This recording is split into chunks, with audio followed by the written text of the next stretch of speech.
Hello, everyone, and good evening, and good morning, and also good afternoon, depending where you are. And so this is Henry Huiyao Wang, the founder and president of Center for China and Globalization.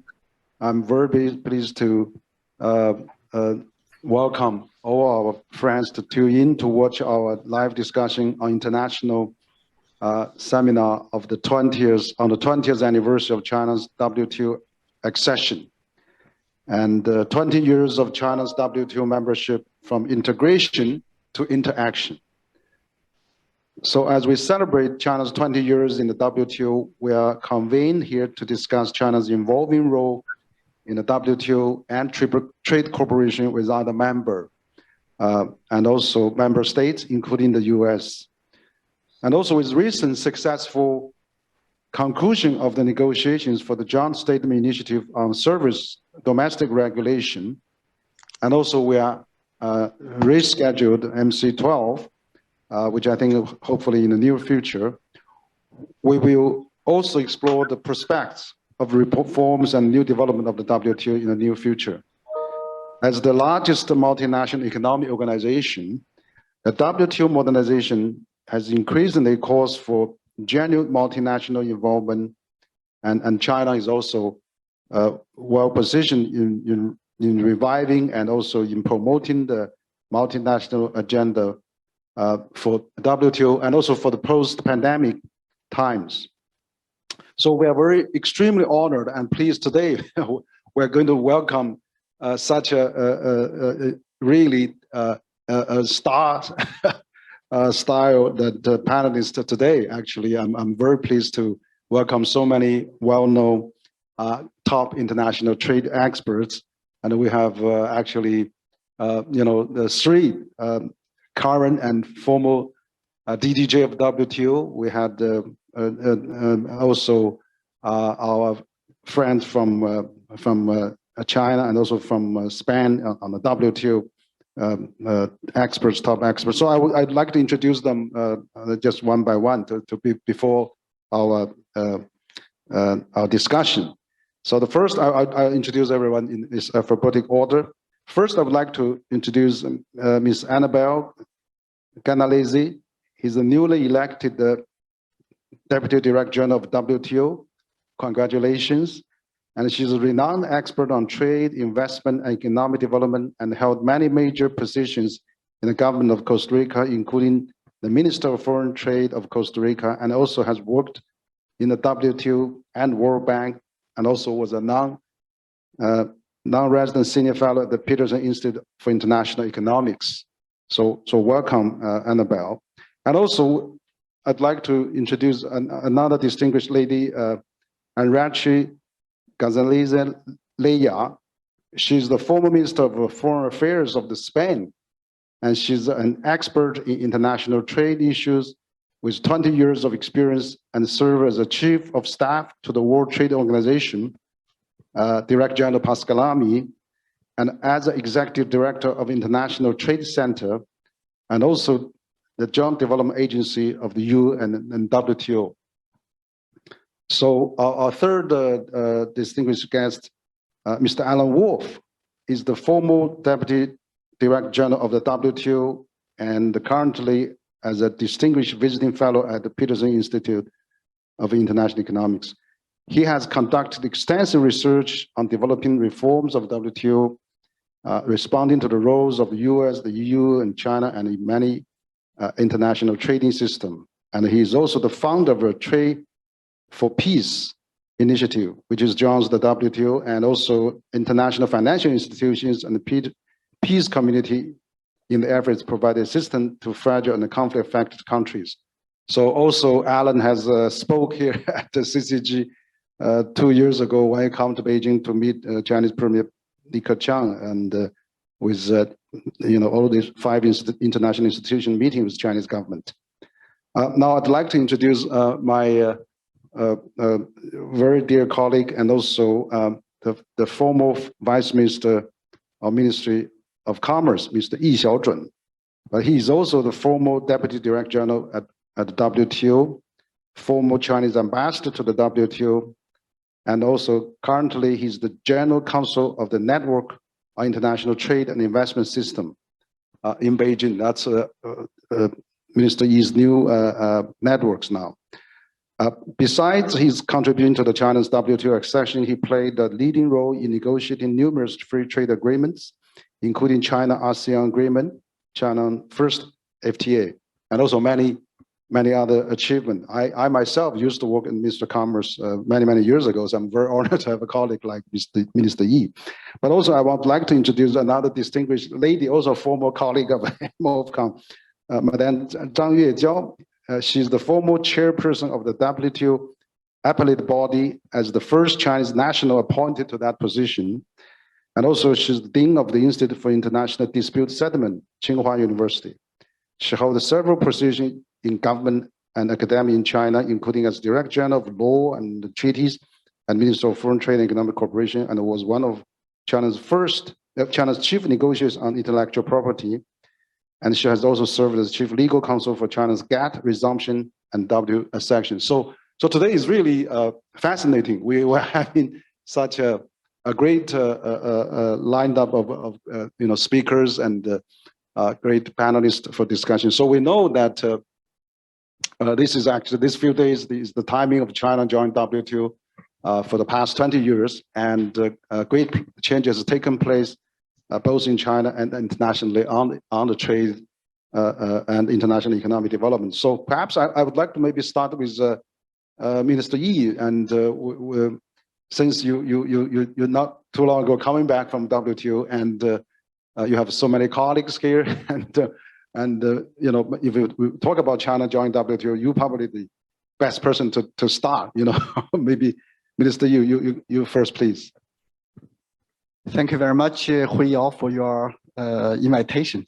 And I'm so excited to join my old friends and former colleagues for this important event. As you know that after lengthy and tough negotiations, China became a member of the World Trade Organization in 2001, which is widely considered as a landmark economic event in modern world history. The WTO accession marked a milestone of China's economic opening and success in integration to the world economy.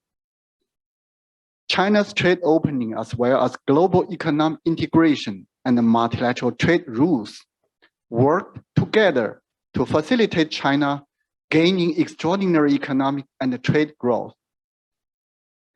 In return, China has proved to become an indispensable engine for the global growth. And its WTO membership has also made the WTO a truly global and more relevant international organization.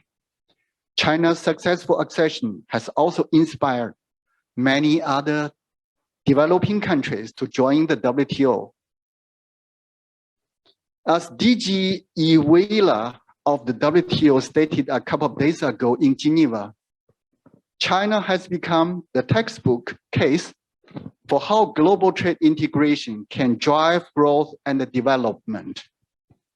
The country's economic rise has lifted millions out of poverty, not only within China, but also in China's trading partners across the developing world. China's WTO accession created a win-win outcome. For all the attention given to China's rise as an export powerhouse, people have focused much less on the question of China's imports. From $244 billion in 2001, merchandise imports into China jumped to $2.06 trillion last year, or 12% of world merchandise trade. This is a significant contribution to the world economy, which is too often overlooked. In order to better understand the economic implication of China's accession, we need only to look at China's rank and share in the exports of major economies over time. For example, China went from being the 11th largest export destination of the US in 2001, accounting for less than 2% of US exports, to being the country's third largest export partner, absorbing 9% of US exports. Among developing countries, South Africa is a representative example. China was the country's #1 export destination in 2020, up from the 17th place in 2001. During this period, the share of China in South Africa's exports jumped from 1.7% to 11%.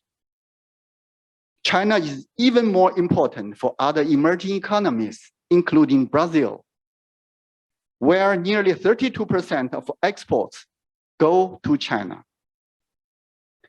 Upon its WTO accession, China's economy has undergone a systemic transformation and all-round opening up.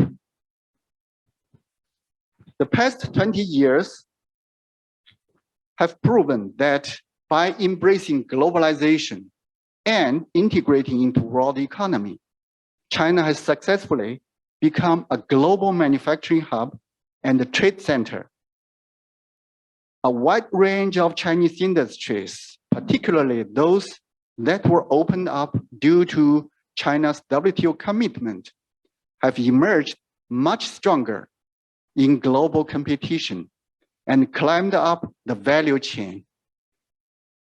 Keeping the same pace is therefore a strategic choice for China to enhance its international positioning and avoid falling into the middle income trap in next decades.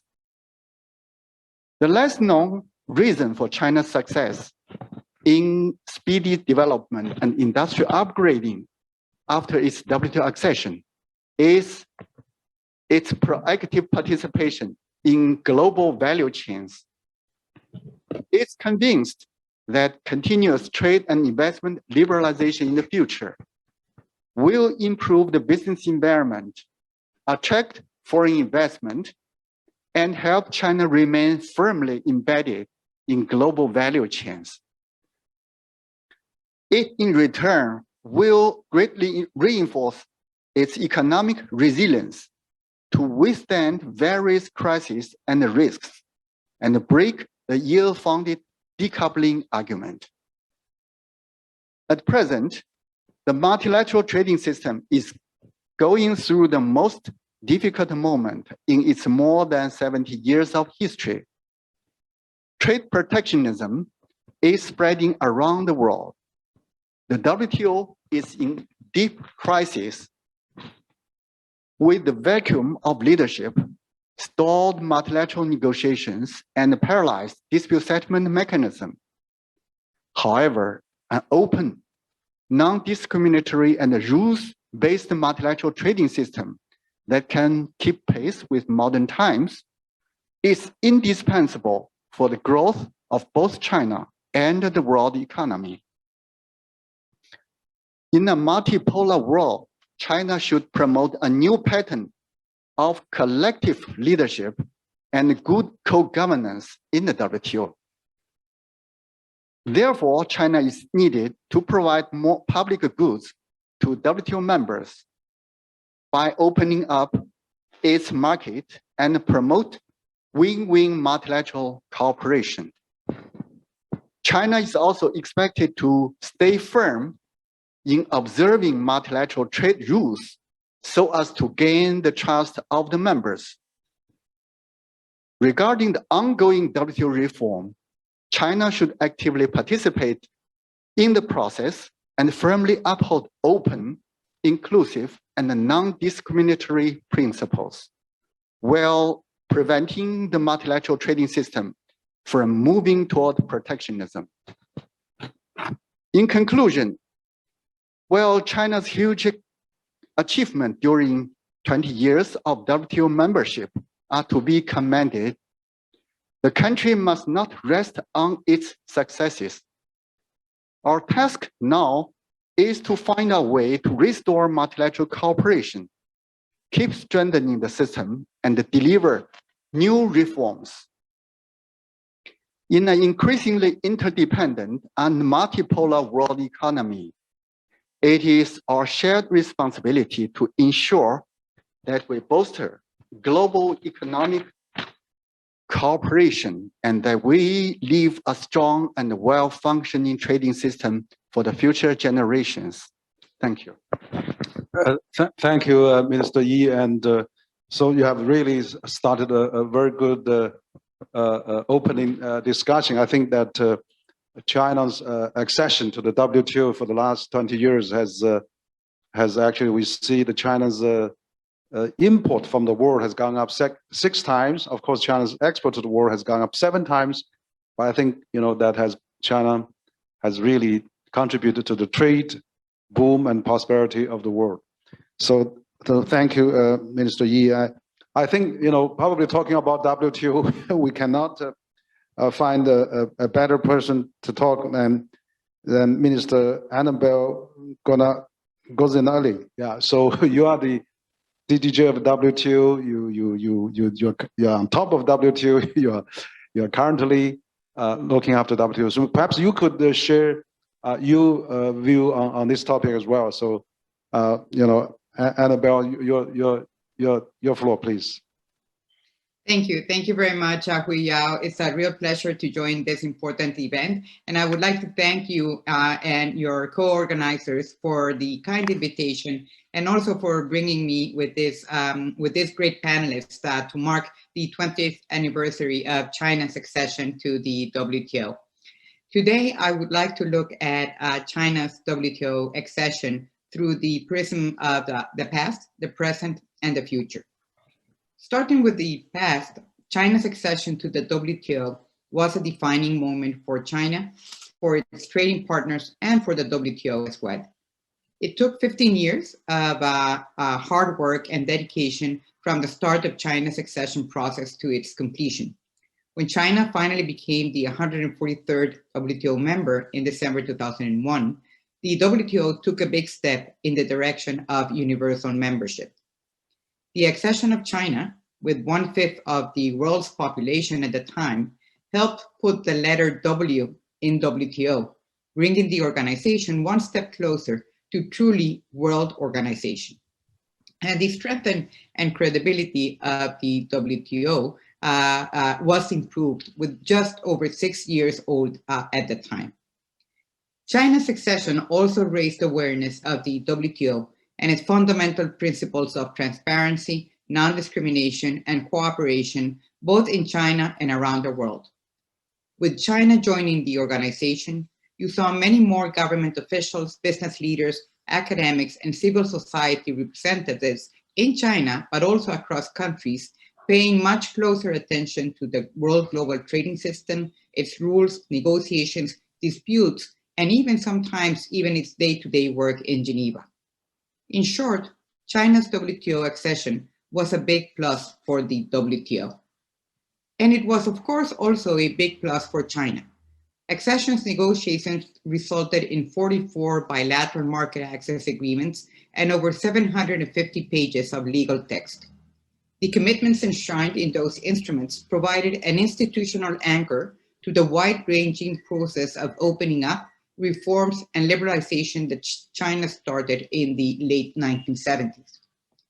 WTO accession also served as an accelerator of China's market-oriented reforms.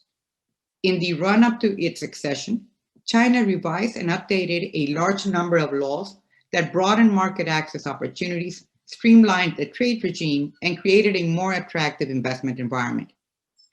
To take just one measure, China's average applied MFN tariff has decreased from 15.6% in 2001, just before China acceded to the WTO, to 9.5% in 2011. Since then, China has unilaterally reduced tariffs on a wide range of products, bringing down its average applied rate to around 7%. The remarkable transformation of the Chinese economy turbocharged a new era of globalization, with China as a trade powerhouse and a major hub for global value chains. Between 2001 and 2020, China's merchandise exports and imports increased more than ninefold. From being the world's sixth largest goods exporter and importer in 2001, China is now the largest exporter and the second largest importer. China is also a major global presence in commercial trade, services trade, both as an importer and as an exporter, as well as a leading recipient and a major source of foreign direct investment. China's WTO membership has become emblematic of how integration into the global trading system can drive rapid catch-up growth and development. In 2001, China's GDP was $1.3 trillion. By 2020, it had increased by a factor of 11 to $14.7 trillion. Meanwhile, China's poverty level stumbled from almost half the population to less than 1%, and the country's middle class expanded. And this is a fantastic success story. And it is also a cause for celebration, and the Chinese people should be commended for it. And the WTO members should be proud that the WTO has played such a central role in this unprecedented success story. Now, the gains from China-WTO accession have extended far and wide beyond China's borders. For consumers, imports from China meant lower prices. For producers, China integration into the global economy meant new opportunities to join global value chains and access China's huge domestic market. So China is a top trading partner. We've heard of a number of economies worldwide and a major trading partner of countless others. And all of them have gained from the policy stability and predictability that came with China's accession to the WTO. Now, today, China is an active player, confident and influential at the WTO. Its support to developing and least developed countries is particularly appreciated, from the preferential tariff treatment that China gives to LDCs, to its ongoing participation in the Aid for Trade initiative, to its overall engagement in South-South cooperation. And yet, one cannot overlook that China's 20th anniversary at the WTO coincides with rising pressures on the organization and the rules-based trading system. The WTO rulebook has not kept pace with the profound changes that are reshaping global trade. The WTO's dispute settlement system is paralyzed, and trade tensions have flared up in recent years, increasing the risk of fragmentation and increased policy uncertainty. We must urgently change course and revitalize trade and the WTO. And that calls for a relentless pursuit of additional trade reforms, because the work to reform trade remains unfinished, both in China and elsewhere. China's trade policy review, held last October in Geneva, highlighted several areas in need of attention. For example, many members expressed concern about the lack of transparency regarding China's state measures, not least what they perceive to be a generally opaque subsidy regime and the lack of timely notifications on key issues such as state trading enterprises and domestic support. Given the importance of SOEs in China's economy, many members also expressed concerns about the implicit support to them and the distortions they create. Other issues of concern raised by members during China's review included the protection of intellectual property rights, laws, and regulations related to cybersecurity and data management, and China's SPS regime. Members also encouraged China to further streamline administrative measures for foreign investors and relax remaining restrictions on foreign participation. I encourage China to carefully consider these issues as it continues the process of opening up to the world economy. And I equally encourage China's trading partners to consider any concerns that China has raised about their own trade and investment regimes. It is only by listening to each other in good faith, not talking past each other, that we will be able to advance the urgent task of revitalizing trade and the WTO. Let me now quickly say a word on China's accession to the WTO from the prism of the future. Cooperation at the WTO offers China and its trading partners many win-win opportunities to accelerate and deepen trade reform. The recent outcome on services domestic regulation is a good example of what is possible when WTO members work together to come up with meaningful, pragmatic, and common sense solutions to real-world problems. Just 2 weeks ago, 67 WTO members announced the successful conclusion of negotiations on disciplines that set a gold standard for services regulation. And China played a key role in bringing these negotiations to a successful conclusion. And we can talk more about the implication of this work. China has also been a driving force behind the WTO's work on investment facilitation, which brings together over 110 WTO members from all corners of the world, all sizes, all levels of development, to negotiate disciplines that will make it easier for investors to invest. And all are committed to wrap up negotiations within a year. Most recently, China also worked closely with Fiji to launch negotiations, to launch a discussion at the WTO on plastics trade. Again, another important topic. And in a welcome step, China recently decided to join a group of 60-odd WTO members doing focused work in areas such as trade and climate change and the promotion of trade in climate-friendly goods, services, and technologies. China is also an active participant in the Multilateral Initiative on Digital Trade. And while the new Omicron variant forced us to postpone our 12th ministerial conference 2 weeks ago, negotiations have continued, and China has been at the heart of the efforts to bridge outstanding gaps to deliver results on pandemic response, including intellectual property and fisheries subsidies. So we need to see in these areas, and I probably would like to say just a word on fisheries negotiations, to say that in recent months, we have seen some forward movement in these areas, helped in no small measure by the engagement from key participants, including China, which has flagged that it would not seek special and differential treatment in these negotiations. And we need to see more of this flexibility from China and from all other key players if we want to deliver results and lay the foundation for WTO reform. That's why I'm deeply heartened by China's strong commitment to the multilateral trading system, as expressed at the 4th China International Import-Export by President Xi, who also indicated that China would take an open and active attitude in negotiations on issues as critical as the digital economy, trade and the environment, industrial subsidies, and state-owned enterprises. Let me conclude by reiterating that China's accession to the WTO 20 years ago has been a big plus for China, for the WTO, and for countless other economies around the world. And as one of the world's largest traders and a key stakeholder in the rules-based trading system, China has a key responsibility to work with others to put the WTO on the track to meaningful reform. I believe that China is ready to evolve from rule taker to rule maker at the global level. Thank you very much. Okay, thank you, Annabelle. It's really a great speech. I think you highlight the achievement of WTO, of China, and joint WTO, its contribution to the world, to China, and also the future reform of WTO, of course, and also all those low-hanging fruit that we are harvesting right now. We hope we'll continue to harvest more, and absolutely.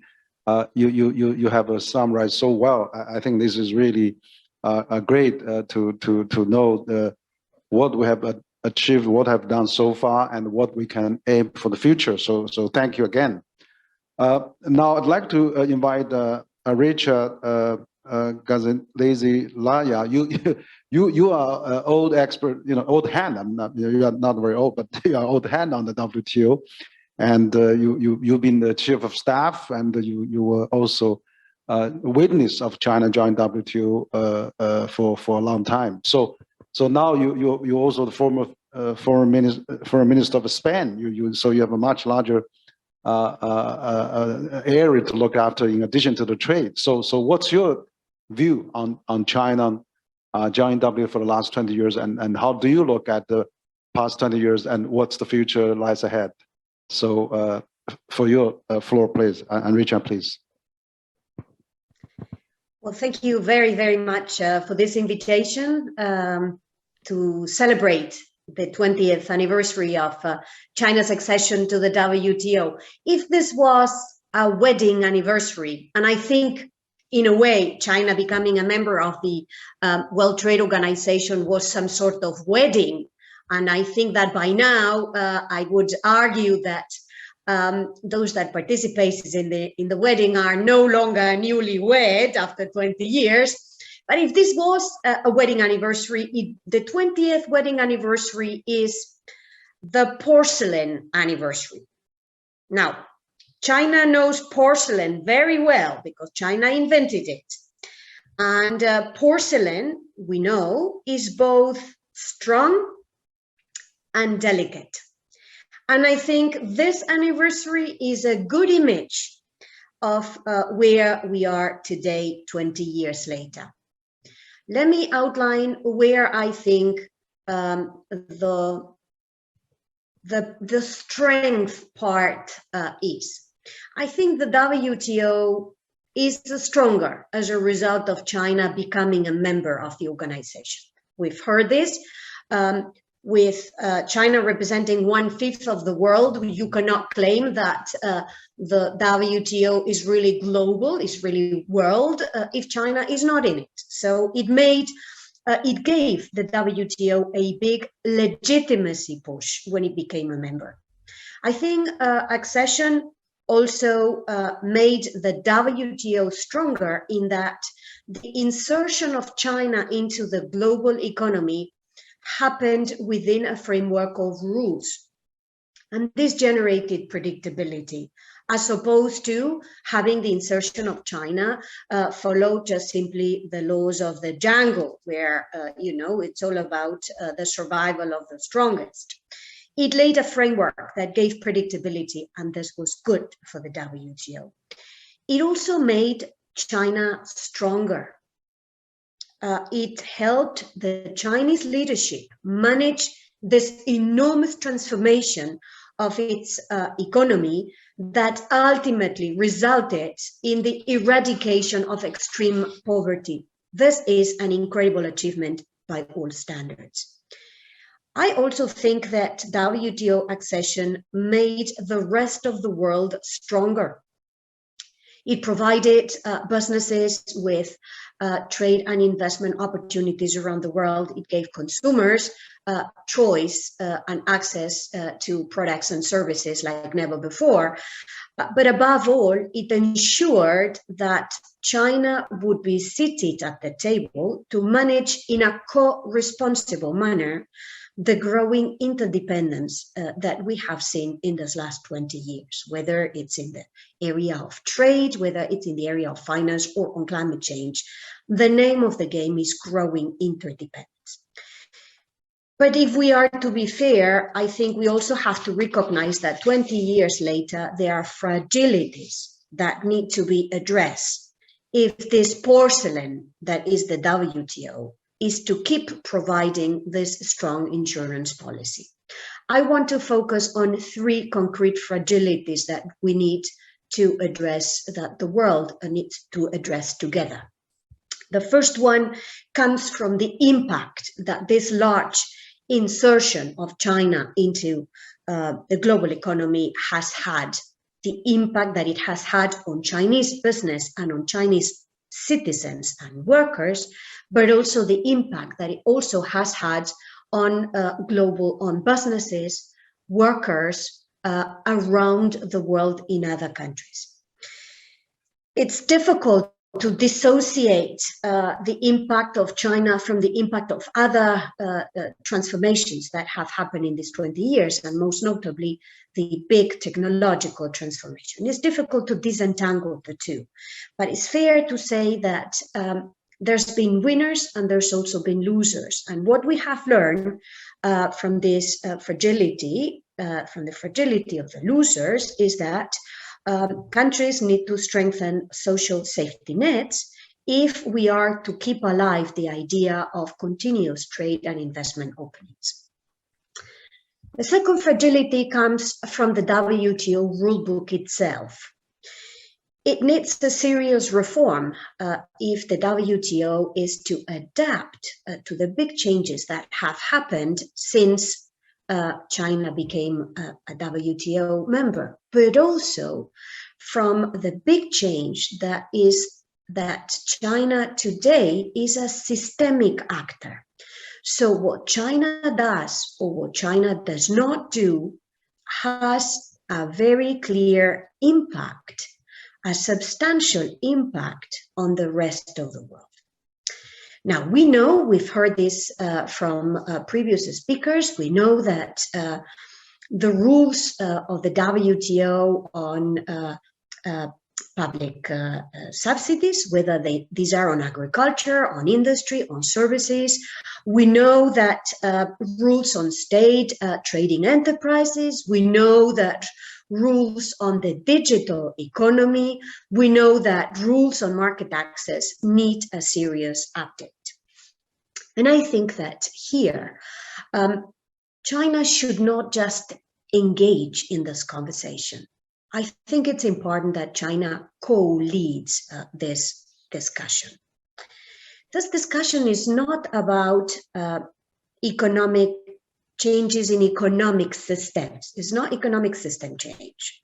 It's about rules of the game that will guarantee fairness, that will guarantee predictability, and that will guarantee transparency to trade exchanges. It's about making sure that there is a level playing field. And again, I think there is a bigger space here for China that is now a big systemic actor to be leading with others, obviously with other big trading nations, whether it's the United States and the European Union, and with others around the world, this reform.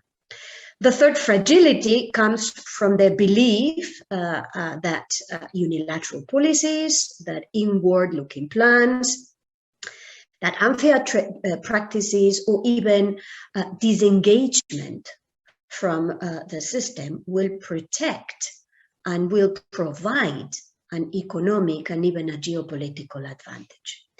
And here, I think we need to be very lucid. The reality is that in an interdependent world, the most effective avenue to protect the only means to provide for win-win outcomes is the avenue of multilateral cooperation, multilateral engagement.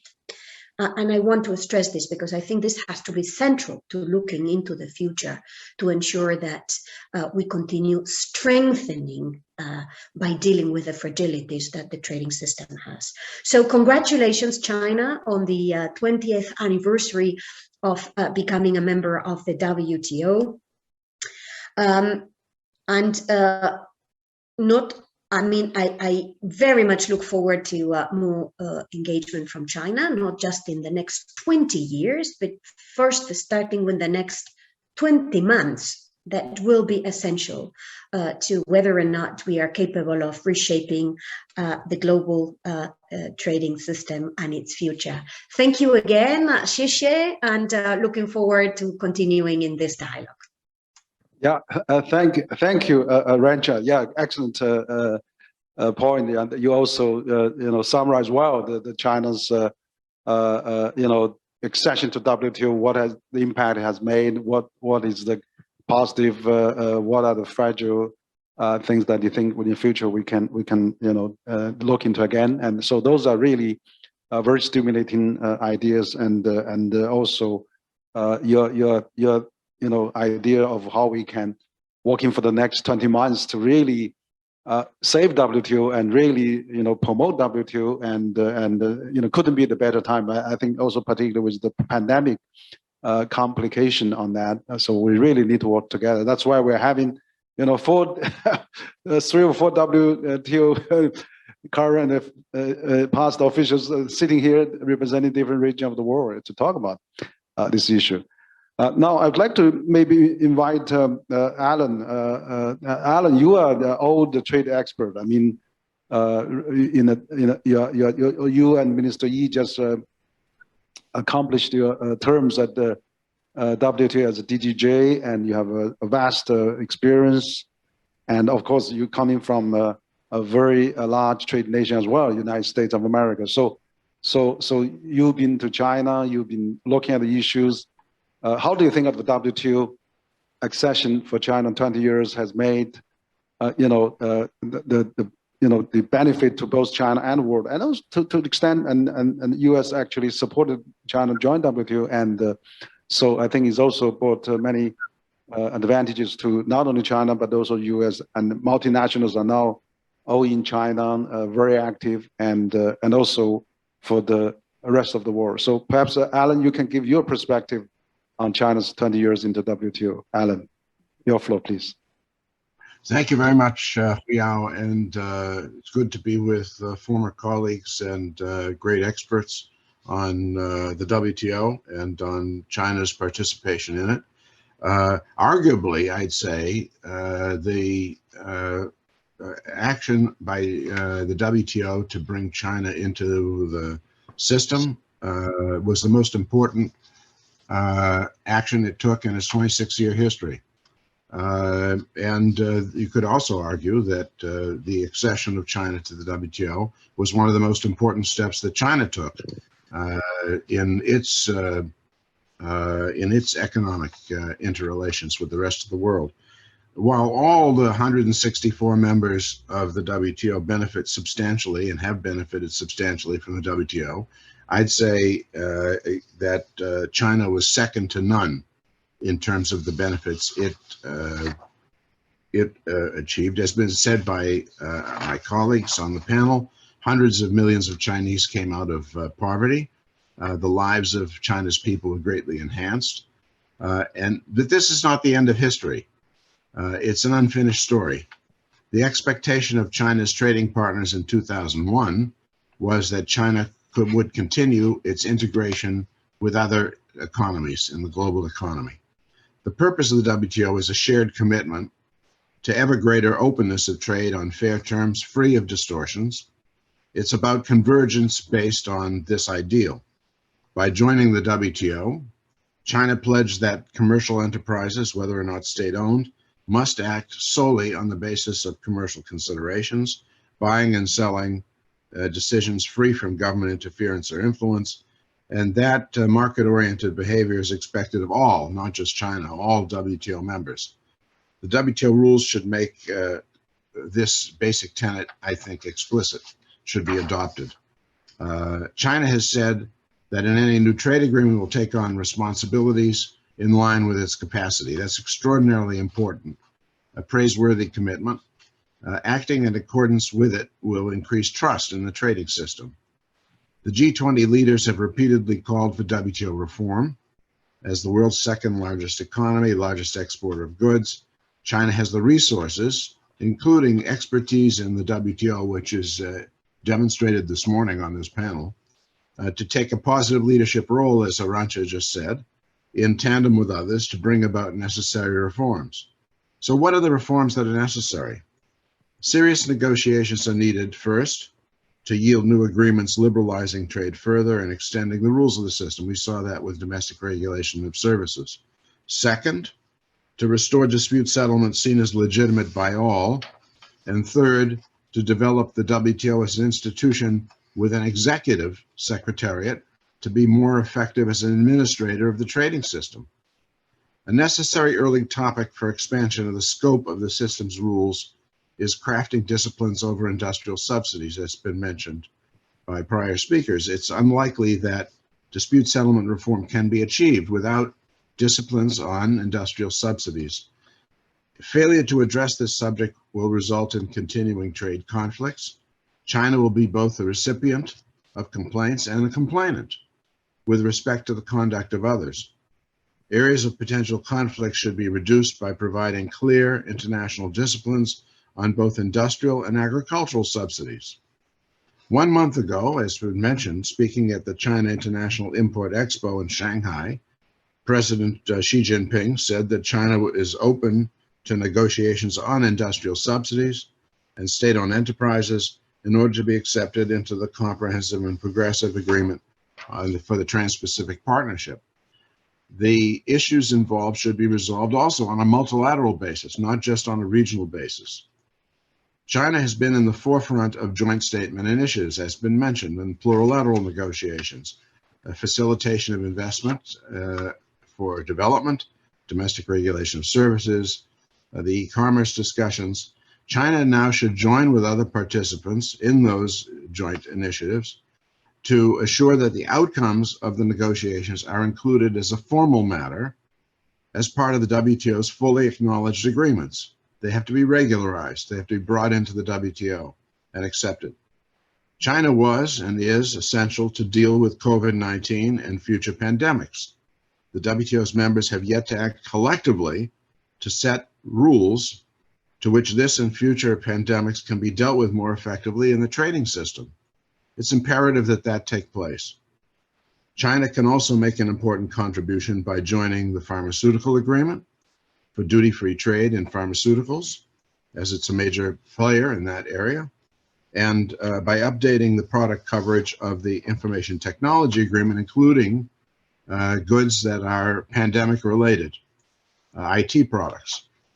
Trade will play an essential role in dealing with climate change, bringing foodstuffs from areas of plenty to areas of need, and bringing environmental goods from distant factories to places where they must be deployed. China has suggested, the officials of China have suggested that the environmental goods agreement be brought back, the negotiations be brought back. That should take place. Chinese officials will have to deal, as we all will, with carbon border adjustment mechanisms. This should be an area that's subject to multilateral rules rather than imposed unilaterally or solved bilaterally if that were possible. It's really a challenge that's upcoming for the trading system.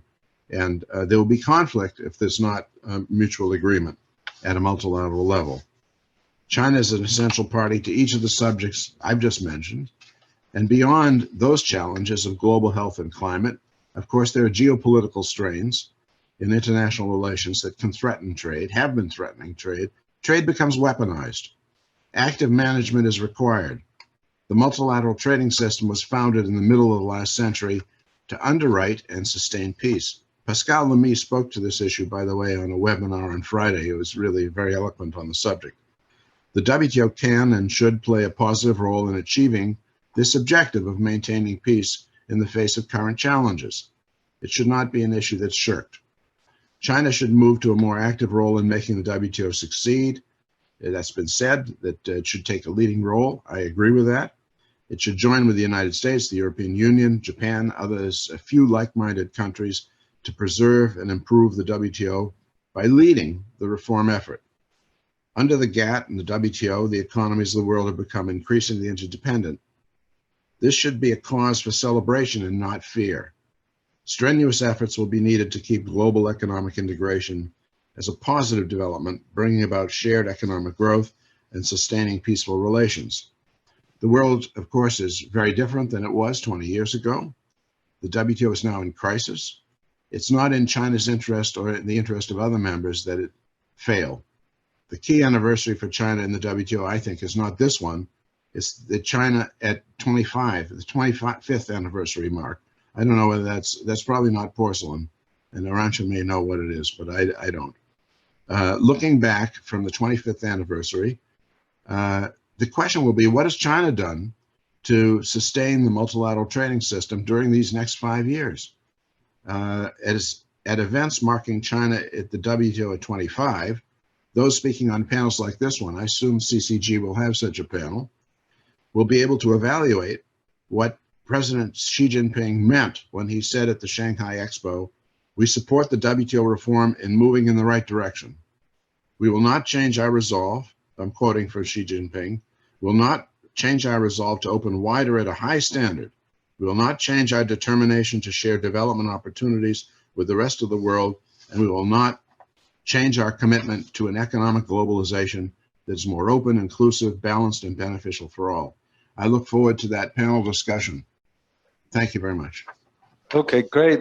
Thank you, Alan. Yeah, you mentioned a lot of points as well. I think that you also agree that the China's accession to the WTO is really a right thing for the WTO and for the world. So that's great to hear. But also, you know, we have so many things that we need to look forward. You talk about reform. You talk about all those initiatives. I think, you know, that probably we'll have more discussion on that. So really, thank you for your your comment here, which is a very stimulating as well.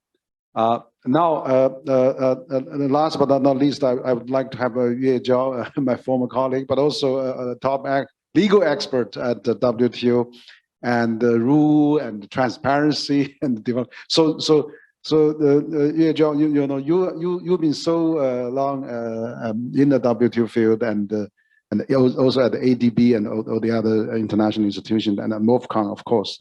Now at Tsinghua now. So what do you see? 20 years of Accession, what has improved for China and of course to the world? I mean, since China joined WTO, we abolished over 200,000 from both central and local government outdated regulations and laws and things like that. You probably contribute a leadership to that as well. So why not you share some of your perspective? Yue Zhao, please. Thank you very much for inviting me to join such a distinguished panel. And particularly, I'm very pleased to meet and talk to former colleagues in Geneva. So I appreciate it very much. First, congratulations. We have the first Lady DG and Lady DDG. So congratulations. And I'm also very pleased to see Arancha. We have been celebrating the 10th anniversary in Shanghai together with the DG Lamy. And also talk so much to Alan. Yeah. Great expert on the WTO and also international trade and broader issues. So you brought to the WTO, appreciate it very much. Now I would like to add a few points in the legal field. Since China's accession to the WTO, I think very remarkable achievements have been done, particularly in the field of opening up and the rule of law, both domestically and internationally. I would like to first mention in the unconditional MFN, the most favored nation treatment, non-discrimination, the milestone provision of the WTO. And it's also improved the relationship between China and other international counterparts. Particularly, the US-China established the normal trade relations. That's very important for non-discriminatory treatment. And I see also the recent active negotiations and conclusions on the service domestic regulation is a remarkable achievement because the big players, EU, the US, and China can reach an agreement and lead those other 57 members, encourage people to pursue more reforms in the years and the time to come. In terms of opening up China's contribution, particularly China still undertaking very strict boundaries, lower than other partners, other members of the WTO. And China has lowered down its tariff from, in the past, 50%, some sectors, even 80%, down to now only 7.4%, much lower than the average of developing countries, 15%. It's also lower than its initial commitment, 9.2%. By opening up, foreign consumers and business people, they get more opportunities to come in, and also Chinese consumers, they can purchase cheaper goods from abroad.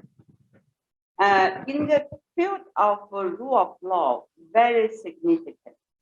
China has liberalized its trading system, abolished the trading rights. Now everybody can do foreign trade including foreigners and joint ventures. As the previous speakers mentioned, it's a great contribution of China to the WTO, making the WTO more representative in the world, 1/5 of the world population. And China has abolished, since its accession to the WTO, 2,400 rules and laws and regulations, and 190,000 local regulations. It's a really significant progress in the rule of law in China. The transparency making the business environment much better than before. Since I returned back, I can see my friends from joint ventures, they also happy with the current because the environment is so easier than before. They can get rules and laws and regulations. It just even they said that it's much faster than they could get a home at their own country. So that is significant, and they are continuing to do so because recently they have abolished and they also established new rules, very strict. Ask the governmental agencies to make a one-shop business operations. It means in the old days, they need to take 1 week, even 1 month to register their business. Now just in few hours. So the online digital economy, they are very helpful. Even in the port system, I would like to invite you to visit the Chinese port, from the local ports to the Supreme People's Court. If you just touch the button, you can see the hearings at any place of China. So openness, transparency is very, very important, not only for foreigners to facilitate foreign investment, but also for domestic people. And I would like to aid also the intellectual property rights. I have at Tsinghua University, I'm still teaching as a chair professor intellectual property. You all know that in the last 30 years, I concentrate my time for intellectual property. I'm very confident to say now China's intellectual property rights protection, including patents, copyrights, and trademarks, already exceeding TRIPS requirements. So even they are still improving the enforcement after the talk between China and the US, and also after the negotiations between China and the EU on the trademarks. So I think local people and international experts, they're all happy with the current improvement, upgrading. And China has already established local courts and the Supreme People's Court intellectual property tribunal.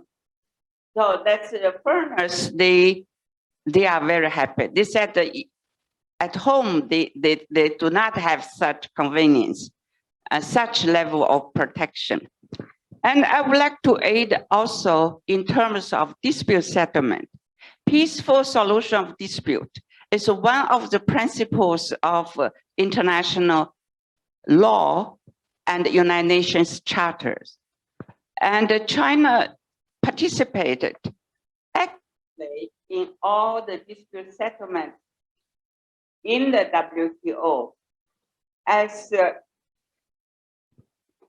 complainant. China brought 22 cases. As respondent, China also argued and joined 47 cases. As a third party, China joined 190 cases.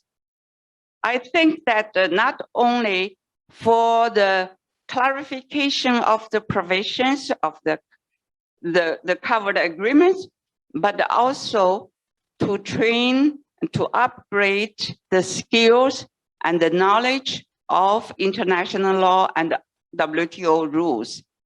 And particularly, I would mention that China's enforcement of WTO dispute settlement decisions is perfect.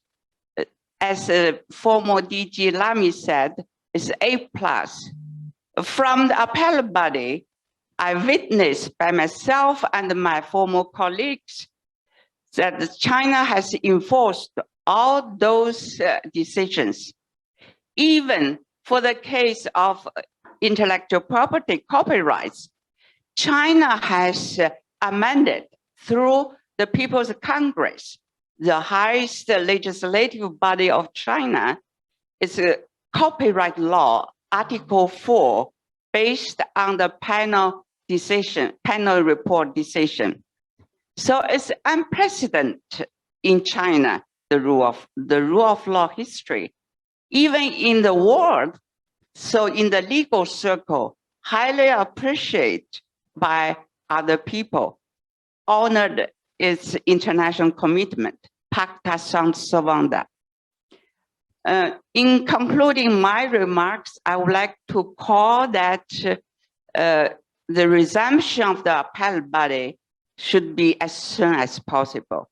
It's really very bad and also against the DSU prompt and positive solution of disputes is the central element for the security and predictability of the multilateral trading system. But now there are already more than 15 appeal cases, but the appellate body is functioning. So we need to resume its function and meanwhile to pursue its reform. For instance, the report's too long and the time too long. So overall, I think those issues through DSP, through joint efforts of all members, 164 members work together, I'm confident they can overcome those mostly technical issues. I think for the dispute settlement, it's a public good, as I mentioned at Harvard University, and also appreciated by my colleagues there, that the dispute settlement should be correct and concise, clear, and conclusions of fairness and justice. And they should be also coherent and consistent. The award should be enforced. That should be a good dispute settlement, make the system more efficient. So, and all people involved in the dispute settlement, they should observe a very strict code of conduct, independent and impartiality, to ensure that the WTO dispute settlement still the crown jewel, the best part and the function, the best, highly appreciated by people, should be resumed. And I should say objectively assessment that the WTO dispute settlement, in terms of the level of participation, in terms of the average time of conclusion of a case, in terms of the burdens, I think that compared to ICJ or to ICSID, the WTO is doing well.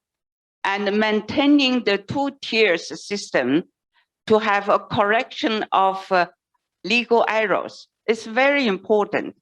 Even Ancestral Working Group 3, they have made a conclusion that for this dispute involve a government or sovereignty, they need an appeal system to correct legal errors for the first instances and arbitral tribunals' decisions. So I'm confident that with so many capable men and women in the WTO, particularly with 164 members, this is a member-driven institution.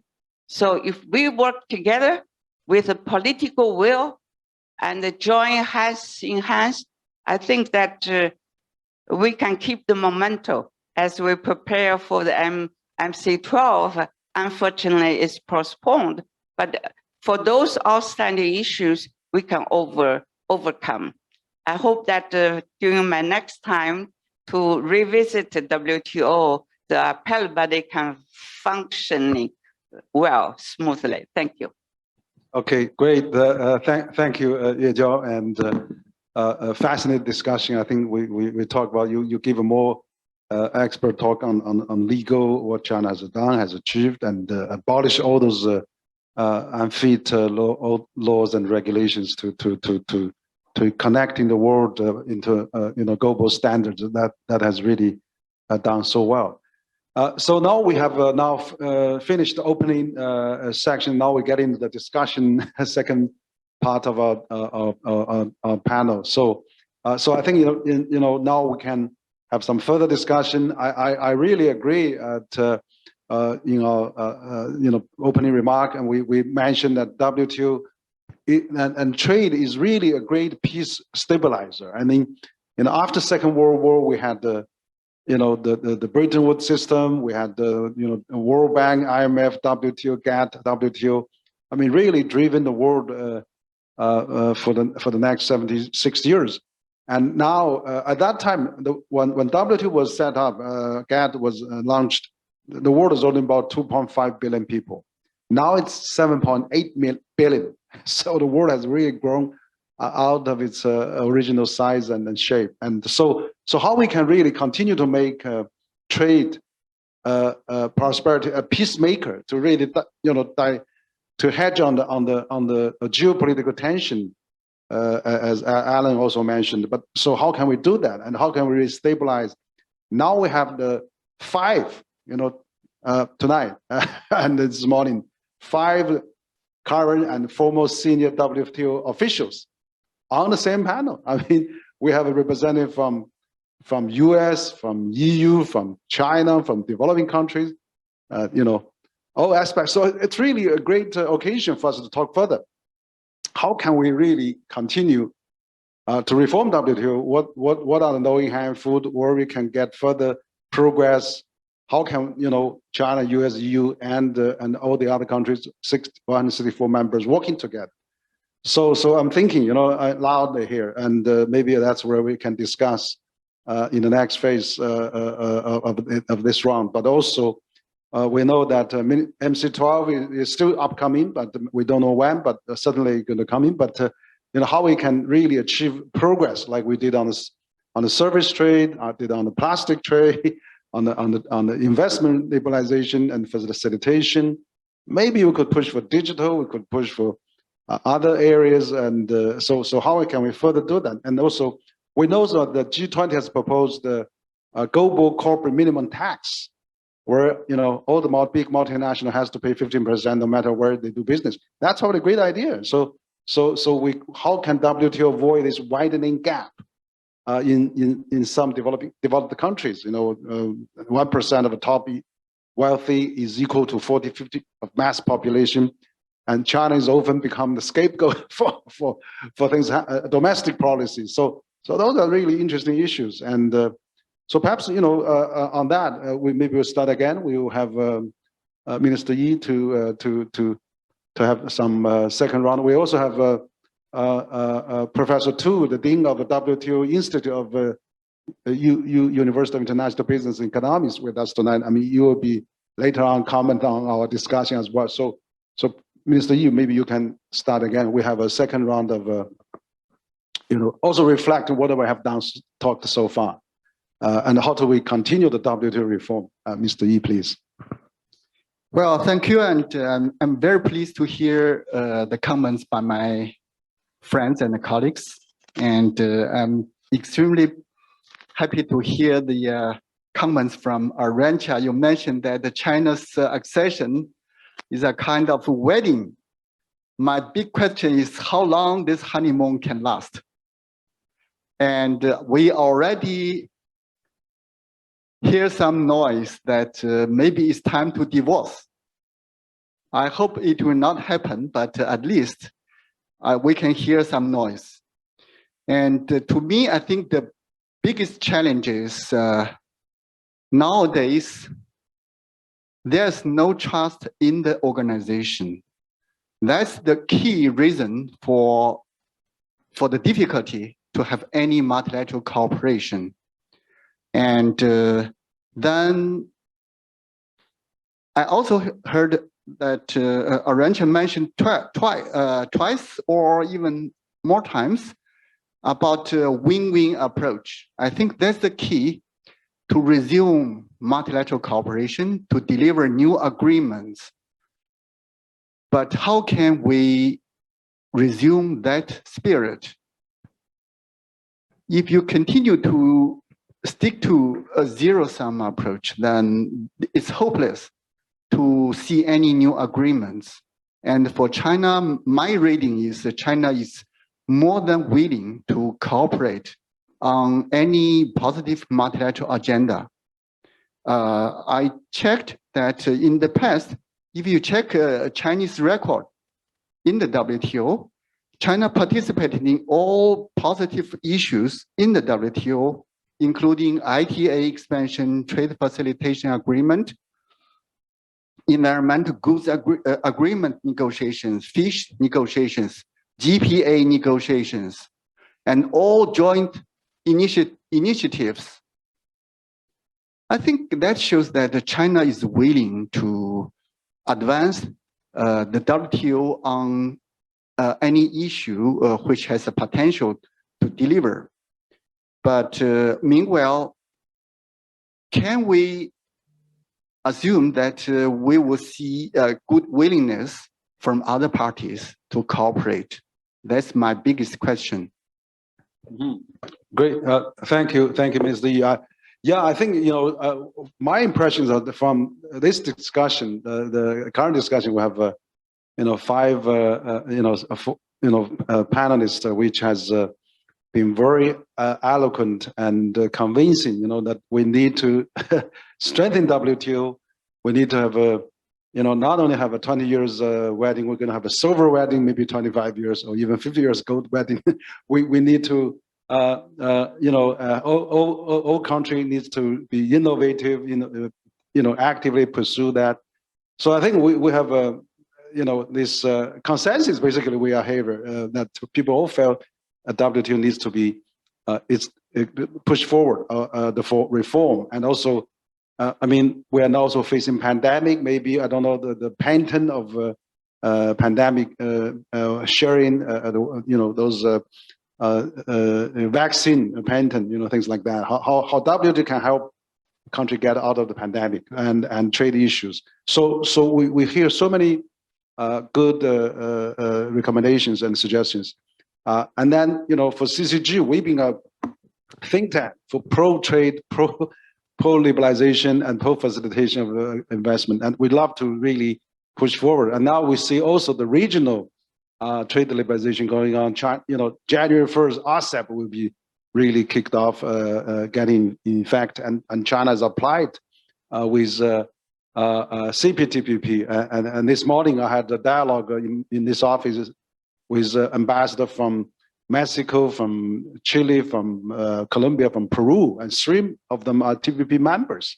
They all welcome China to join TPP. So what I'm just saying, maybe on the WTO, which is the biggest trade multilateral system, the backbone of the global trading for the last 7 decades. So how can we continue to strengthen that and reform that and really build the peace and avoid the geopolitical conflict? So perhaps, Alan Bell, you are the current WTO leaders, and perhaps also you are from developing countries, and you can give your perspective as well. Again, we're in this round. Eleanor, please. Thank you. Thank you very much. It's been indeed a very, very rich and interesting conversation. I would maybe like to say, in terms of the way forward, that there is a concerted effort that is needed to reform the way in which the WTO works. And that, encompasses the way in which negotiations take place, where multilateral negotiations are important, but of course, plurilateral negotiations are also a very important format to deliver. And we've seen here a very active engagement on the part of China. We also, of course, need to address the issue of dispute settlement, which has been mentioned by a number of the participants, because for the WTO, having a legally binding dispute settlement system is absolutely critical to implement and enforce the rules that are agreed. But in addition to making this concerted effort to reform the institutional framework of the WTO, it's also important to look at the rule book of the WTO, and I think we're doing that. And there needs to be we need to continue to harvest that which can be harvested. And you mentioned the example of services domestic regulation. I think that would be the case in the area of investment facilitation. I'm also very hopeful, for instance, for the discussions on trade and environment in the different formats in which they are beginning right now. And then again, I see clear engagement on the part of China. There are also some other critical areas. I mentioned that a number of members have expressed the importance of developing strengthened rules in the areas of subsidies. And that includes not only, of course, industrial subsidies, but also agricultural subsidies as well. And well, we are trying to make our bid in the area of fishery subsidies. So this is clearly an important topic. And these things are connected, I think. And focusing in these aspects, I think, hopefully in the upcoming year, will be critical to sort of have the WTO evolve in a way in which we think can underpin the global trading system in the years to come. Great. I think you have outlined quite a few prospects that WTO can really reach its low-hanging fruit, and we can really get this more convincing success, so we can really see WTO is in action, WTO is reviving, and WTO is making impact, so that all the countries can rally under WTO again, and we can really talk through WTO and busy building up economic lines rather than security lines. So that'd be really great. So Ranjan, you've been at WTO for many years, and also from a major European country. What's your think of the future of WTO and the reform and how we go from here? Well, I started with this analogy on a wedding anniversary, because I think the image is a powerful one of what we need to see. I certainly, to continue the conversation that Ambassador Yi started, I would not suggest divorce. I don't think that separating, decoupling, disengaging, trying to go along, moving unilateral will achieve the outcome that WTO engagement can provide. WTO engagement can provide win-win outcomes. Disengagement will provide lose-lose outcomes. It will not provide a win-lose where some win and some lose. Everybody would be worse off. So the first thing we need to see, probably to take this conversation forward, is a change in the attitude, is a change in the understanding of what will happen if we do not engage. And it will certainly be bleaker for every WTO member. And I think this is the starting point of the conversation that then needs to materialize like in a normal relationship. You need to nurture this relationship, and you have to nurture it not just with words. Words matter a lot. So this change in attitude is important in the words, but we also have to see a change in the attitude in the deeds. And I think Annabelle has very clearly outlined where we have low-hanging fruits, where we can show, where members of the WTO can show that they are ready to look for win-win deal. A very easy one to achieve a win-win outcome would be a deal on fish subsidies. It's why? Because this is not a commercial issue. This is a sustainability issue that matters for all WTO members. It's one of a global common good. So it's not about my fish or your fish. It's about whether or not we have fish in the ocean. So starting with a good outcome on an agreement on fishery subsidies would send a very strong signal that countries are ready that they have understood that a win-win outcome is a preferred solution. Now, obviously, this should not be the only outcome. I think Annabelle has outlined very well where else there are areas for delivery at the next ministerial conference, but also I think the next ministerial conference should set out a very clear agenda for what happens next with a good doses between agreements and also institutional reform that would send this very strong signal that countries are serious, have taken seriously nurturing the possibility of win-win outcomes, which is what we have ahead of us. And again, let me stress, there is no such thing as win-lose. Either it's win-win or it's going to be lose-lose. And that this is the choice that members would have to remember when they move into the next ministerial conference of the WTO. Thank you. Absolutely. You know, it has to be win-win. Otherwise, we'll be lose-lose. It's nobody's really getting out of this, as obvious winner if we do not cooperate. So it's really such a simple argument. I think absolutely right. And again, I think I personally think WTO needs to really show its effectiveness and demonstrate. Leadership, particularly among its major players. So Alan, you've been an old hand on WTO for many years, and you know the situation quite well. And it was happened. I mean, normally, as you mentioned, the trade should be a peace stabilizer. I mean, as Lamy said, trade should be a peace promoter. Now we see trade get into the war. I mean, unfortunately, President Trump started this trade war with China, and then we are getting into this kind of still felt in the impact of that. But you can see also President Trump put out of a CPTPP, and China is really open. China wants to join CPTPP, and China Ministry of Commerce has put its TPP agreement on its website, to see here's the standard. Let's work for that. So I know that you've been quite supportive of TPP, and then what do you think of how can we use those RTA to really regional free trade agreement? How do we can really use that to stimulate the WTO reform? Otherwise, we see a proliferation of all this regional trade agreement, and WTO still stand still, and we can't move forward. So how do you think?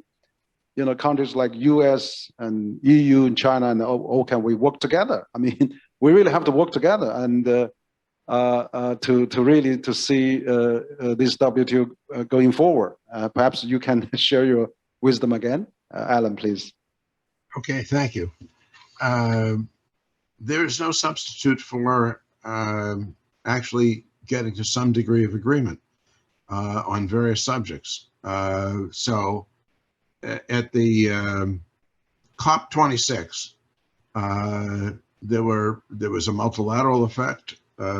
pushing things forward. There's also the U.S. and China came up with a bilateral agreement that was in aid of COP26, in aid of the Paris Accord. In the WTO, it's not impossible to think that the U.S., for example, on COVID-19, why couldn't the U.S. and China say there should be a TPRM that is special, multilateral TPRM for what's going on in vaccine distribution? Let's all talk about, get more transparency on interference with the components that go into vaccines and their distribution, which is the current hot topic. One would think that there's room for dual leadership in that sort of case, or broader than dual, with the EU as well, and some others. I've always felt that regional agreements can be a laboratory for what comes into the multilateral trading system. CPTPP has a number of provisions the WTO does not. It addresses subjects the WTO does not, rulebook does not. And China's willingness to engage on those subjects, as Xi Jinping said, indicates that it could be a stepping stone back to Geneva. I think also it's imperative that there be recognition of when there is progress in Geneva. Domestic regulation of services has to be brought into the WTO, as well as investment facilitation, other subjects that are plurilateral, and be regularized, be formally acknowledged as active parts of the WTO. Xiao Jun said at the outset of this round, we have to rebuild trust. The only way to rebuild trust is to do things together, and do things even unilaterally that are accepted by the others as a positive contribution. That's why I say something like it would be perhaps greeted with cynicism, but having China say, we'll join the pharmaceutical agreement. We'll go to zero on these things. We're very competitive in those products. We can do that. It's an accretion of positive steps. So I think that getting back to the table on the environmental goods agreement, moving the plastics pollution issue forward to a resolution, expanding the information technology agreement, and also I'd say restoring balance to the system. China and India complain about too much flexibility on domestic support for Europe and the United States.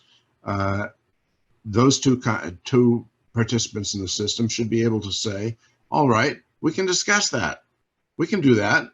We'll reduce our flexibilities. And we understand China took on major obligations in this area. So let's discuss how we deal with, as Annabelle has said, in agricultural subsidies. So the only way forward is to actually make actual progress. And I think language also matters. When China says, red line, we're a developing country, what others are hearing is not that it deserves some accommodation in some areas of its economy. What they hear is China is not willing to take on its obligations, but China says we are willing to take on obligations consistent with our capacity. So language matters, but deeds matter even more, as Arantxa has said. Thank you. Okay, thank you, Alan. Yeah, I think that building trust and rebuild trust is absolutely crucial and important. And so we're already starting to see some positive progress on this trade service deal. We see this plastic trade, consensus already been built, and also we see that again the trade investment liberalization facilitation is still ongoing, going strong. So let's push for more agreement. Absolutely, we can really get more deeds speak louder than voice. Perhaps John, you have some thoughts. The previous speakers, what you said is very, very important. Arantxa will win. We should do that. So for for the WTO, finally, everybody wins. That's our objective. And to prepare for the DDG, I think the ministry conference is the highest authority for lawmaking and for decision making. I hope that the frequency of ministerial conference can be done once a year. I heard that somebody has made such a proposal.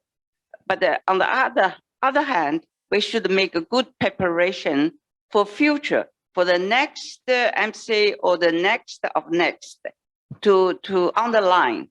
So to push this, I heard that the EU colleagues have made some proposals to organize working groups or task force for a particular subject, such as digital economy or e-commerce or COVID-19 pandemic, how to overcome.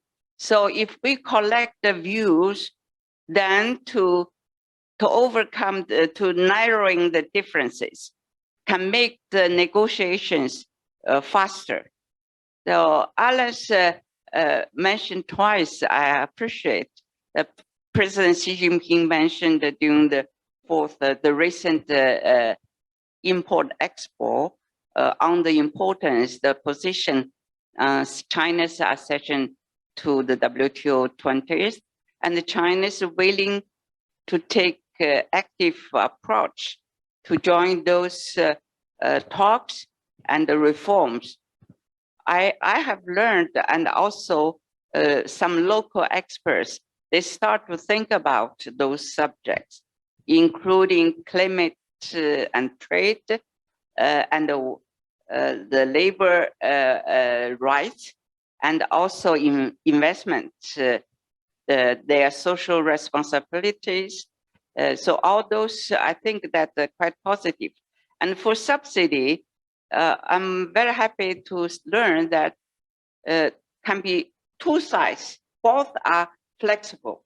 From the agriculture subsidy, they need also to reduce their subsidy. And meanwhile, the other part, to take industrial subsidy and the agricultural subsidy on the same table to consider those issues, to make the world fair. Personally, I would like to make a proposal. As during my farewell speech, I mentioned the resumption, re-establishment, reiterate the Article 8 of subsidy agreement. It means that it's non-suitable, that the governments can use subsidy to poor regions, to research and development. That's for the national economic development.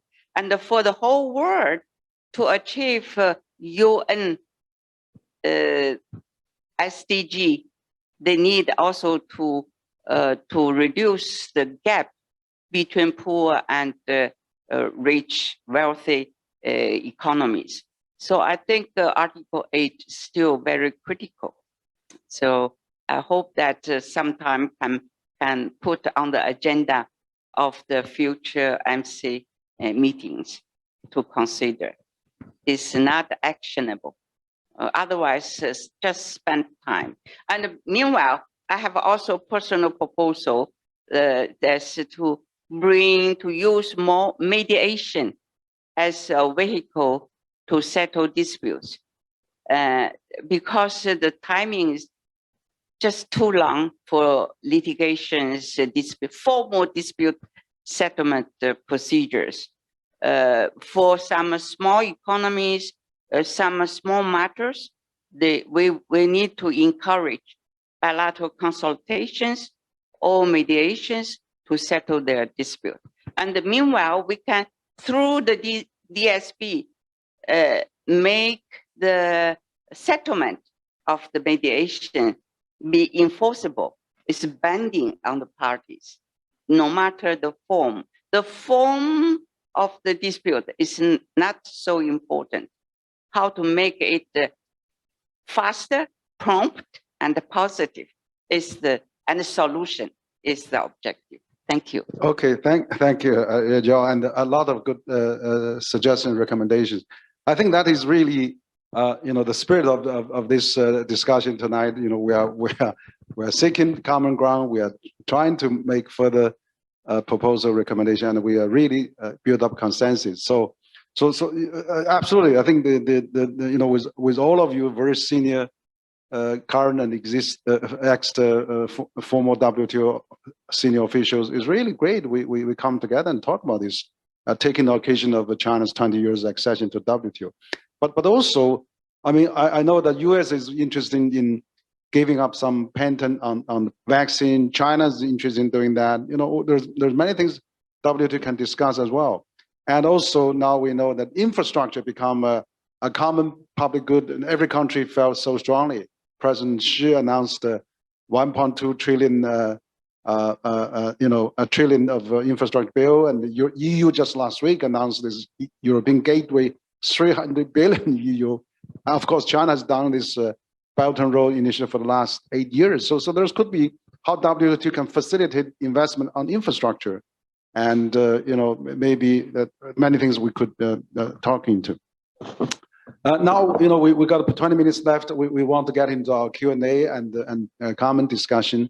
My staff was alerting me that we have over 100,000 viewers online and watch us from China and elsewhere. And we have a great impact of this discussion, and very constructive.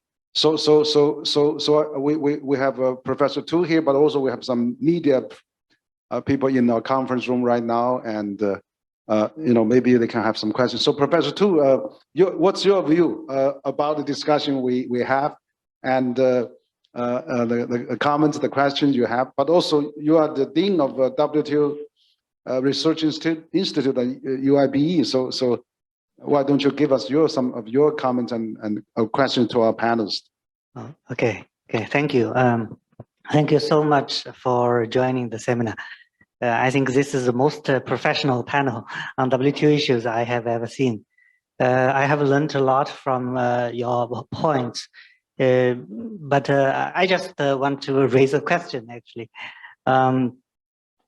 Maybe to Alan. To my understanding, the current stalemate of the WTO is basically like this. For China, the United States should stop its damages to the current system, like illegal unilateral tariffs and extreme export controls in the name of national security. In contrast, for the US and also for some other countries, China should agree to make new rules to restrict its state interventions in the future system. But the question is, who should take the first step? Or could the two sides act at the same time in a grand bargain? So this is a question for Alan, maybe. Thank you. Thank you, Professor Tu. It seems to me that the Airbus dispute went on for 14 or 15 or 16 years, and finally this administration said, well, let's sit down with Brussels, the U.S. and Brussels, and work this out. And they did. They have, this administration has worked out some difficulties with others on, not everyone, on steel and aluminum, and the action taken by the EU in response under what it claimed was a safeguard response. So, what are the areas of opportunity to begin to diffuse tensions? And it may not be the unilateral measures initially. It may be some other area of cooperation. And I don't think, as I said on COP26, there was an area where the U.S. and China could come together and reduce methane emissions. There are areas of common ground. And once you have to start with someplace. We were once moving our apartments, and we said, it's too big a chore. We don't know how to move from one apartment to another. And a friend of mine came over and he said, you start rolling the carpet from one end. We successfully moved apartments as young folks with one of our first apartments. That has to be, I think, how things will be. I don't see a grand bargain immediately, but I think you start with, as Xiaojun said, trust building, so confidence building measures. Find areas where there can be agreement and begin that process of diffusing tension. And I think it's possible. Great. So perhaps we have a media representative also on the spot. Maybe if they have questions to ask, we can also take from our floor here in our conference room. Also, the camera can. I have a question. Ask Mr.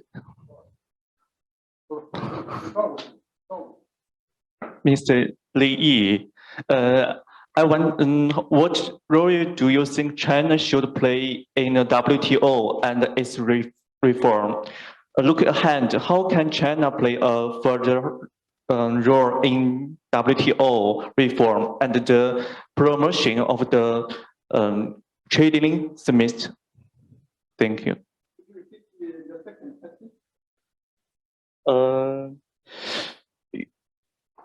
What role do you think China should play in the WTO?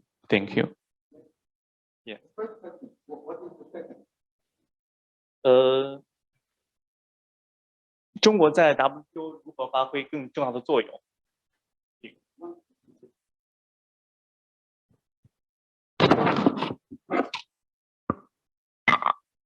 Well, thank you very much. I think it's an important question because China is no longer a new member. China is 20 years old. It's adult. And I'm pretty sure that China now is playing a very important and key role in all WTO reforms. I can hardly imagine that any meaningful agreement or multilateral agreement can be reached without China's participation, of course, without some other major players, including China. So I fully agree with my colleagues, previous speakers, that China should actively participate in those reforms, and China should take specific steps to show its determination and to lead the negotiations or co-lead negotiations. I fully agree with you. And now we have various initiatives and proposals put on the table in the WTO.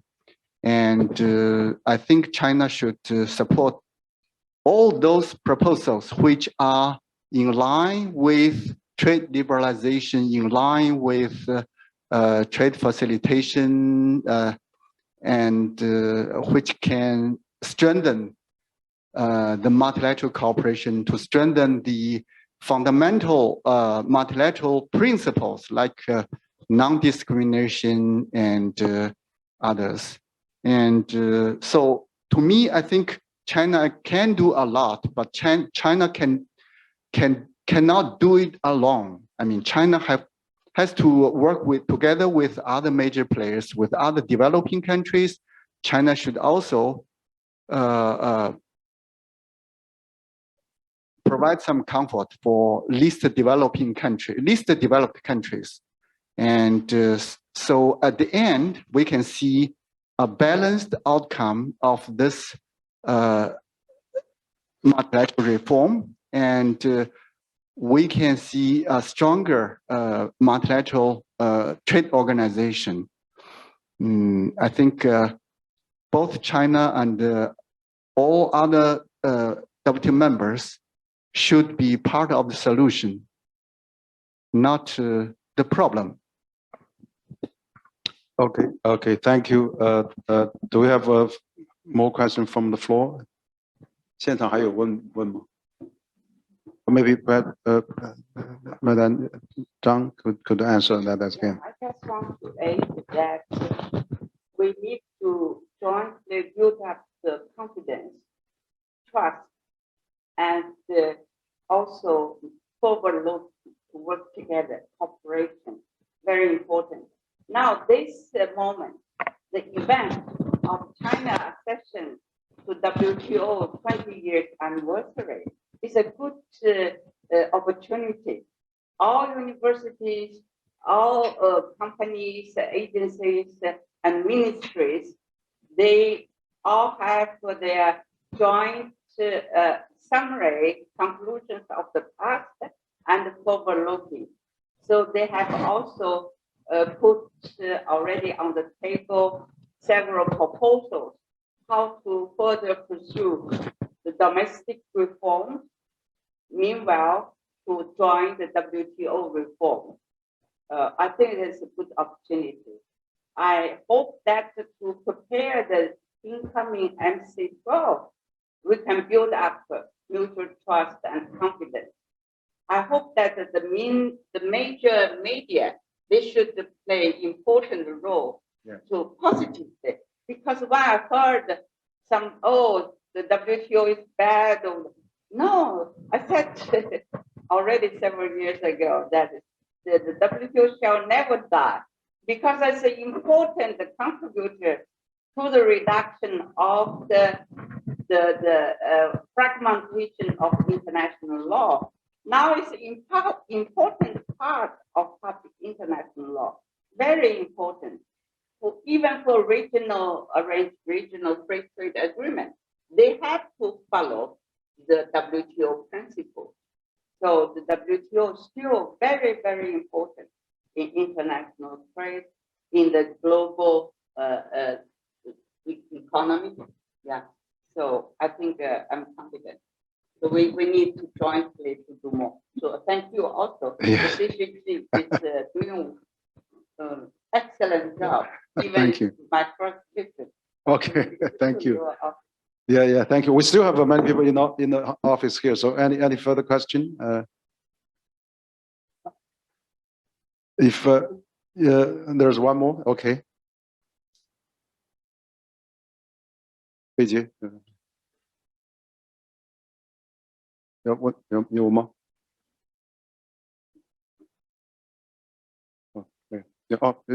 Minister Yi wants to make a comment. Yeah, okay.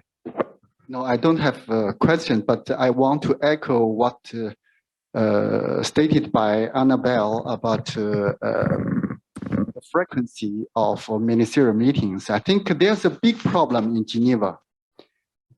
Geneva is delinked with the capital. I mean, Geneva is very much marginalized on those important trade issues.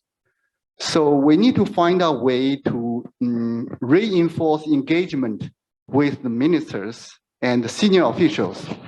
I think Arantxa may remember that during intensive negotiations, we had a lot of senior officials meetings, but nowadays, ministers and the senior officials just forgot Geneva. So I guess we need to find a way to engage them. Otherwise, you will keep talking and talking without any delivery. And that's one thing. Another thing is, well, Annabelle worked in the World Bank. You know that World Bank and IM, they have 2 ministerial meetings every year. So for WTO, I think it makes no sense to have, to have every 2 years to have one ministerial meeting. I think that's too long and too slow. I mean, you will get behind the trade agenda. So 1 year, 1 ministerial. I think that makes sense. Okay, great. I think we probably come into the end of our discussion, and we have it's going to be 10 p.m. here in Beijing. We still have people in office, attending this great discussion. We had over 100,000 people online to watch this. So maybe to conclude, I really would like to, as a think tank, we always think that, how can we, push the trade liberalization forward, because we are now in such a dilemma. We are facing geopolitical challenges. We are facing tense relations. But as I think Pascal Lamy said, on the recent China 20 years accession to WTO event in Geneva, or we're here also here in China. We're here tonight with all the senior or current former senior officials of WTO.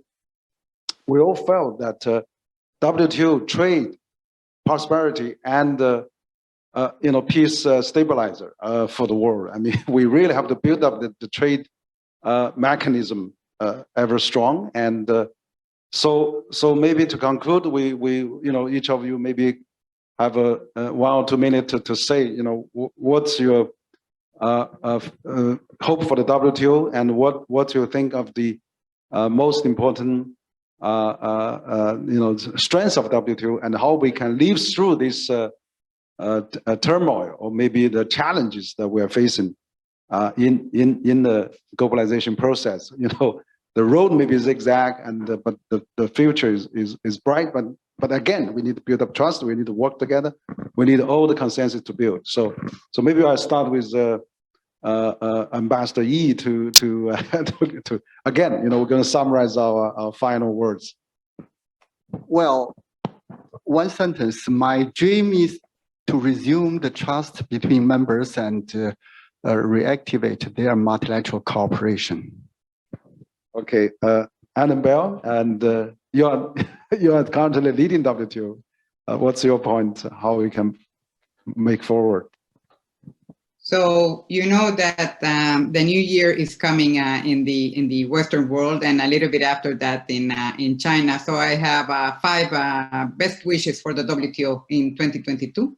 The first one is that we achieve an outcome on trade and health, including on intellectual property, so that the WTO can contribute to sorting out the pandemic.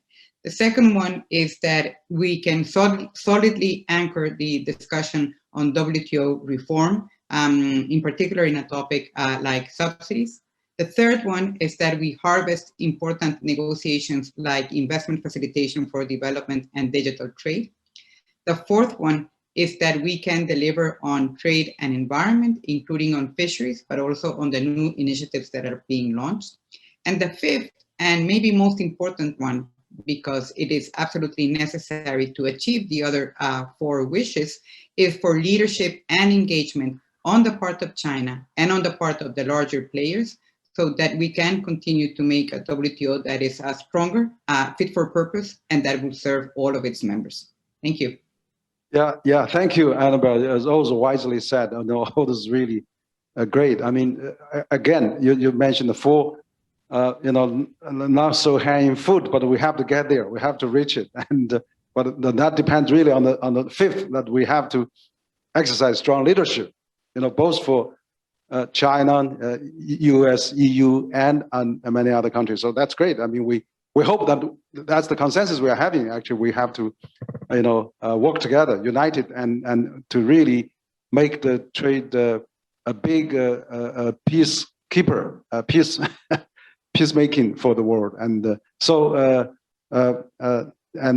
Arantxa, your turn, please. Final words. My final words is to say that the world is not deglobalizing. The world is re-globalizing. And in this re-globalized world, multilateralism remains the most effective, but also the most legitimate means to manage this new interdependence. So my wish for the new year would be that members of the WTO recommit to make the WTO fit for the purpose of the 21st century. And I hope this to happen next year. Let me, in closing, thank you for the incredible work of putting so many people together to raise awareness and through this to contribute to building this stronger multilateralism.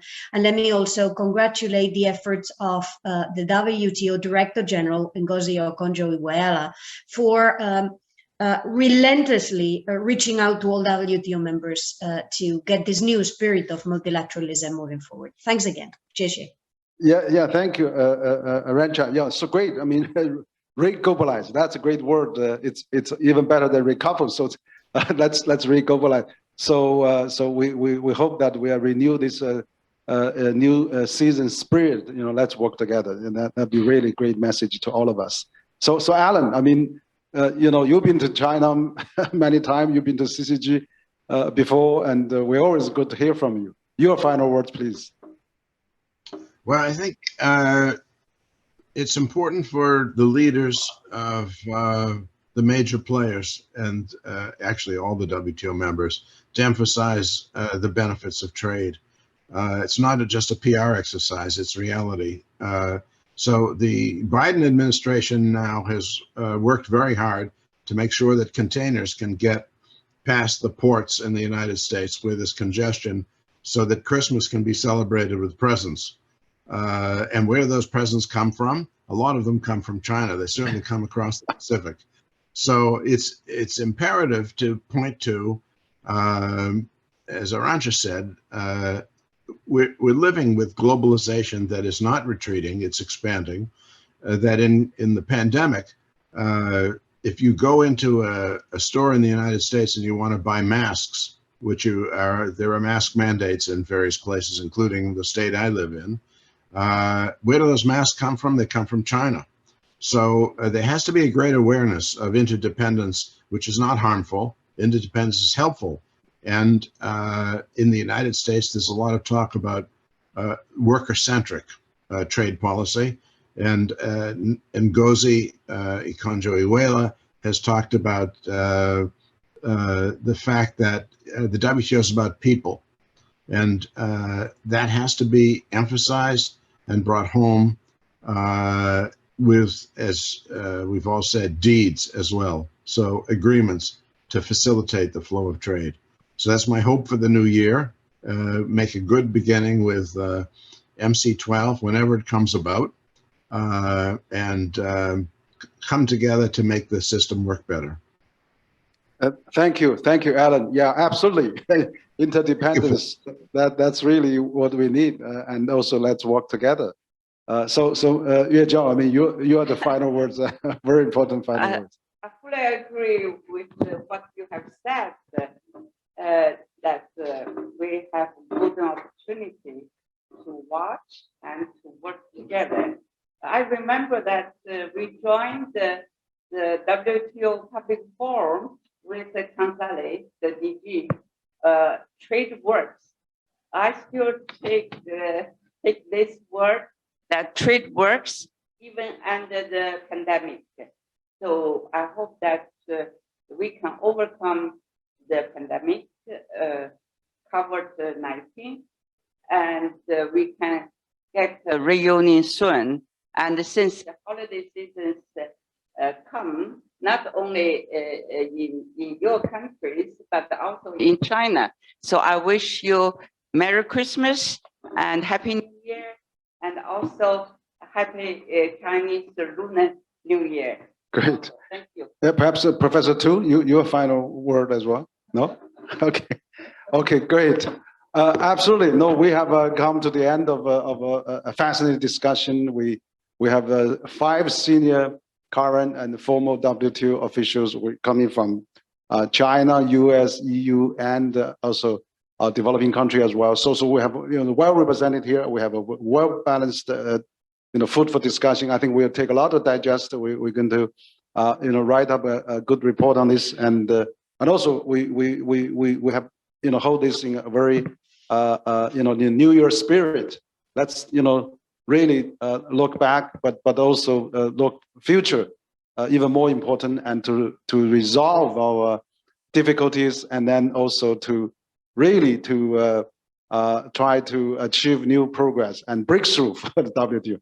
So once again, I want to thank Annabelle Gazzinoli, Deputy Director General of WTO, and also Aranche Gazzinoli Laya, former Foreign Minister of Spain, Alan Wolff, distinguished visiting fellow at the Peterson Institute, but also former Deputy Director General of WTO, and Yi Xiaozhun, former Deputy Director General of WTO, former Vice Minister of Commerce, and Zhang Yuejiao, Dean of the Institute of International Dispute Settlement, Tsinghua University, former Chairperson of the WTO Appellate Body.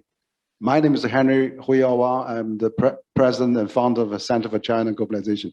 Once again, I want to thank all of you, our distinguished panelists, and our co-organizer from Mr. Tu, and also Minister Yi network. And also we appreciate your time joining us from all parts of the world. And also we appreciate over 100,000 viewers online watching us tonight. Thank you all very much. We hope to see you again next time.